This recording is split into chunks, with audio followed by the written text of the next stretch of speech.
Somewhere on the ocean floor, right now, a creature with blue blood, 3 hearts, and a brain that wraps around its own throat is doing something that should be impossible. It is carrying 2 halves of a coconut shell across open sand, completely exposed to predators, enduring risk for a reward that does not exist yet. When danger finally arrives, it will pull those shells together, seal itself inside, and vanish. That is not instinct. That is an animal imagining a future that hasn't happened and preparing for it. And that single act threatens to unravel everything we thought we understood about intelligence and what it really takes to have a mind. Here is what makes this so unsettling. This creature is not a primate or a dolphin or a crow. It is a mollusk. Its closest relatives are clams and garden snails, soft-bodied, short-lived, utterly alone for nearly every moment of its existence. And yet octopuses unscrew jars from the inside, navigate puzzles that stump toddlers, and recognize individual human faces, treating some caretakers with curiosity and others with deliberate hostility based on past experience. One octopus in New Zealand became infamous for escaping its tank at night, crawling across the floor, breaking into a neighboring enclosure to devour the sharks inside, and returning to its own tank before morning. Staff had to install motion sensors just to catch it. That is not a simple animal. That is something else entirely. Start with the brain, or rather, start with the fact that calling it a brain barely captures what is happening. Humans run on a centralized system, one brain, one chain of command. The octopus abandoned that blueprint entirely. It has around 500 million neurons, comparable to a dog, but 2/3 of those neurons are not in its brain. They are in its arms. Each arm contains dense clusters of nerve cells that operate as independent processing centers, making decisions and executing movements without ever consulting the central brain. Sever an octopus arm, and it continues exploring on its own, reaching into crevices, recoiling from sharp textures, even trying to pass food toward where the mouth used to be. The arm does not know it has been separated. It just keeps thinking. This is intelligence that evolved in a completely alien direction. An octopus hunts by reaching into dark spaces where its eyes cannot see. Its arms must decide in milliseconds whether what it has touched is food, danger, or stone. Each of the 2,000 suckers is packed with chemoreceptors, delivering touch and taste simultaneously. Imagine running your hand across a surface and instantly knowing its texture, chemical composition, and whether it is alive or dead. That is what every inch of an octopus arm experiences constantly. It builds a sensory map of its world that has no equivalent in human perception. Then there are the eyes. Octopus eyes look almost exactly like ours: lens, iris, retina, the whole architecture.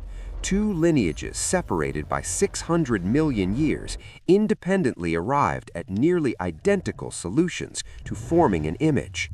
But our version has a flaw. The vertebrate optic nerve punches through the retina, creating a blind spot our brains must patch with guesswork. The octopus eye has no such defect. Its photoreceptors face the light directly, with wiring neatly behind.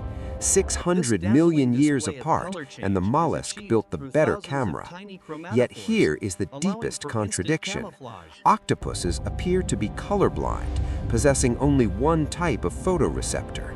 So how does a colorblind animal perform the most spectacular color matching displays in nature, shifting from coral brown to sand white to reef crimson in under a second? Scientists have found light-sensitive proteins called opsins scattered throughout octopus skin. Their skin may be seeing for them, reading the colors of the environment and responding directly without the brain or eyes involved at all. The octopus does not decide what to become. Its skin feels the light and becomes it. And that camouflage goes beyond color. Beneath the surface lie layers of pigment sacs, reflective plates generating iridescent blues and greens, light-scattering cells producing whites, and tiny muscles that raise the skin into three-dimensional ridges and spikes, mimicking the texture of coral or rock. The entire system fires in milliseconds. A soft-bodied animal with no shell, no skeleton, and no speed survives a world of sharks and eels by making itself disappear. Now the question that haunts biologists. Every other intelligent animal, dolphins, elephants, crows, apes, lives in complex social groups. The leading theory held that intelligence evolved to navigate social relationships. Octopuses destroy that theory. They live alone. They do not raise their young. The mother guards her eggs for months while starving herself, and when they hatch, she dies. Her children will never know her and never learn from another octopus.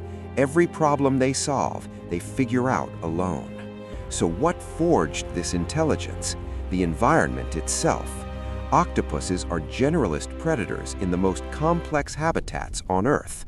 Coral reefs, rocky coastlines, kelp forests. Each prey demands a different strategy. Each moment demands spatial memory, threat assessment, and rapid adaptation, all with a body that has no natural armor. When your world is complex enough, intelligence becomes the only viable adaptation, with or without a single companion. This reaches beyond biology. The search for extraterrestrial intelligence assumes alien minds would resemble ours, social, technological, linguistic. But if intelligence can emerge on our own planet in a form this radically different, in a lineage that diverged before complex eyes existed, then what we are searching for out there might be nothing like we expect. The universe may hold minds we would never recognize as minds at all. The octopus did not break the rules of evolution. It revealed that our rules were never rules. They were assumptions, built on the narrow story of our own branch of life. And somewhere in the silent ocean, something with 3 hearts and a mind spread across 8 arms has been quietly proving us wrong for 600 million years. If this changed how you think about intelligence, subscribe and hit the bell. And tell me in the comments, what other creature do you think we have been underestimating?